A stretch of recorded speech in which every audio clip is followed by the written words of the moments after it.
ஐயா டோலாக்பூர் எப்படியா போகிறோம்? ஐயா டோலாக்பூர் டோலாக்பூர் ஊர் இருக்குல்ல, அது மாரி இது பக்கமே இல்லைங்க. இல்லையா? இல்லையா அவங்க கேட்டதுக்கு 2 கிலோமீட்டர் சொன்னாங்க. ஏங்க இது கத்தங்குடி, அதுக்கு அடுத்து மலைக்குடி, மலைக்குடிக்கு அடுத்து எடக்குடி, எடக்குடிக்கு அடுத்து பெரம்பூர். இல்லையா அங்கே கேட்டதுக்கு பெரம்பூருக்கு அடுத்து வஸ்தாச்சேரி, வஸ்தாச்சேரிக்கு தான் அழகா இருக்காரு. சொல்லுங்க இந்த கேட்டது வந்து எனக்கு கிண்டல் பண்ற மாதிரி. இல்லை டோலாக்பூர் இல்லடா, டோலாக்பூர்ல இந்த ஊர்ல இந்த 3 ரோடு பிரியுதா?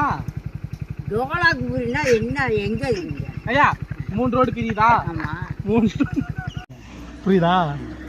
3 ரோடு பிரியுதா? ஆமா. இப்படியே போனா ஆடுதுறை, நேரா போனா ஆடுதுறை, நேரா போன ஆடுதுறை, இப்படியே போனா மயிலாடுதுறை, மாயிரம். மயிலாடுதுறை அந்த மயிலாடு ஒண்ணுதான். இப்படியே போன ஒரு ஊர் வருதா, அந்த டேனிங் இதெல்லாம் கேட்டான் டோலாக்பூர் எப்படி போகணும்னு. இது உள்ள போன்னு சொன்னாங்க.